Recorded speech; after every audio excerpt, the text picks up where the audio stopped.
So ఎమ్మెల్యేలు అయిపోయారు, ప్రస్తుతం ఎమ్మెల్సీల టర్న్గా ప్రస్తుతం కనిపిస్తోంది. రాత్రికి రాత్రి 6 ఎమ్మెల్సీలు కాంగ్రెస్ తీర్థం పుచ్చుకోవటం. ఏ రకంగా చూడాలి? ఆపరేషన్ ఆకర్ష్ ఇక్కడితో ఆగే పరిస్థితి కనిపిస్తోందా? దీని అంతటికీ ఒక అంతర్గత లీక్ వచ్చింది. సో ఇటు బీజేపీ అవ్వచ్చు, బీఆర్ఎస్ అవ్వచ్చు, అలాగే ఎంఐఎం 3 పార్టీలు కలిసి అవిశ్వాసం తీర్మానం ప్రవేశపెట్టబోతున్నాయి రాబోయే కాలంలో. అందుకే ఇంత అత్యవసరంగా ఇలాంటి కార్యక్రమం కాంగ్రెస్ చేపడుతోంది అనేది కూడా వినిపిస్తోంది. అది కేవలం రూమరేనా, ఏదన్నా న్యూస్ వినిపిస్తోందా దాని అంశం. సెకండ్ క్వశ్చన్, ఎమ్మెల్సీల పదవీ కాలం ఇంకా ఎంత ఉంది? ఈ మారిన ఎమ్మెల్యేలది రాదర్. ఎస్,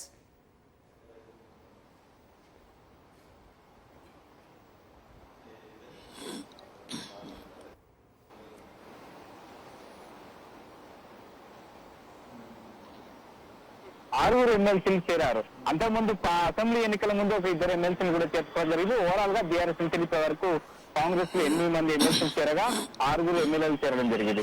ఇటు మండలిలో ఎల్పీజీలను, అటు అసెంబ్లీలో ఎల్పీజీలను చేయాలన్నది టార్గెట్ గా టీ కాంగ్రెస్ పెట్టుకున్నట్టుగా స్పష్టంగా అర్థమవుతుంది. ఇప్పటికే ఎమ్మెల్యేలకు సంబంధించి నిన్న ఇంకా 2 ఎమ్మెల్యేలు చేరాలనుకున్నప్పటికీ కొంత కమ్యూనికేషన్ గ్యాప్ వల్ల లేట్ అయిందంటూ కూడా పార్టీ నేతలు చెప్తున్నారు. గ్రేటర్ హైదరాబాద్ సంబంధించిన 2 ఎమ్మెల్యేలు ఈరోజు చేరే అవకాశం ఉన్నట్టుగా తెలుస్తా ఉంది. ఏదేమైనప్పటికీ నెల 23 నుంచి తెలంగాణ అసెంబ్లీ బడ్జెట్ సమావేశం నిర్వహించాలనుకుంటున్నారు.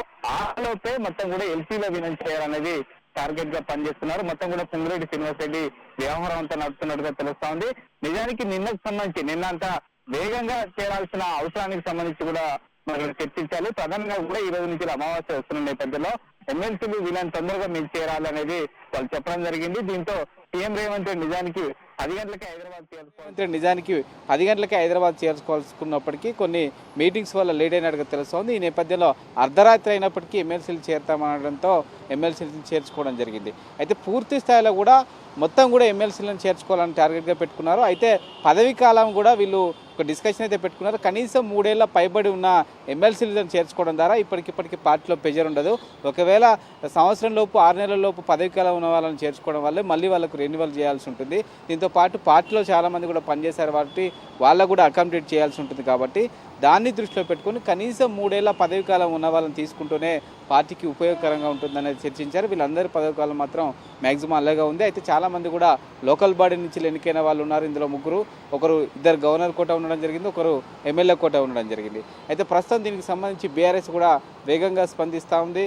ప్రధానంగా కూడా ఆపరేషన్ ఆకర్కి సంబంధించి డబ్బు అంతా కూడా వెదజల్లుతున్నారనేది బీఆర్ఎస్ ఆరోపణ చేస్తుంటే, అటు కాంగ్రెస్ మాత్రం గతంలో కాంగ్రెస్ ఎల్పీ విలీనం చేసుకున్నప్పుడు ఎందుకు ఇదన్నీ కూడా మీరు మాట్లాడలేదు, ఇప్పుడు ఇవన్నీ కూడా విలువల గురించి మాట్లాడుతున్నారంటూ కూడా ఎదురుదాడి చేసే ప్రయత్నం చేస్తూ ఉంది. మొత్తానికైతే ఈ నెలాఖరులోపు పూర్తి స్థాయిలో అటు కౌన్సిల్లో ఇటు అసెంబ్లీలో ఎల్పీలో విలీనానికైతే కాంగ్రెస్ వ్యూహరచన అయితే చేస్తుంది. అయితే రాకేష్, ఈ బడ్జెట్ సమావేశాల నేపథ్యంలో వాస్తవానికి గత నెలలోనే ఈ చర్చలు జరిగాయి వీళ్ళందరినీ చేర్చుకునే నేపథ్యం, కానీ అది పోస్ట్పోన్ జరిగింది. అయితే ఆషాఢంకు ముందే ఇది జరగాలనేది ప్రస్తుతం అదే తొందరలో ఇది జరిగినట్టుగా కూడా వార్తలు అందుతున్న నేపథ్యంలో ఎలాంటి లీకులు అందలేదా బీఆర్ఎస్ అధినేతకి? అంటే తమ ఎమ్మెల్సీలు వాళ్ళతో టచ్లో ఉన్నారు అని, ఎందుకంటే సమీక్షలు జరుగుతున్నారు పీరియాడికల్గా, చాలా ఫ్రీక్వెంట్. ఖచ్చితంగా సమాచారం అందుకున్నప్పటికీ ప్రస్తుతం అధికారంలో లేదు కాబట్టి అధికారంలో పార్టీలో వెళ్ళడం ద్వారా వారికి కాస్త లాభం చేకూరుస్తుంది. రెండవది మళ్ళీ వాళ్ళ ఎమ్మెల్సీలకు సంబంధించి రెన్యువల్ చేసుకోవడానికి ఒక అవకాశంగా ఉంటుంది కాబట్టి ఆ ఉద్దేశంతో వచ్చారనేది బహిరంగంగా చర్చ.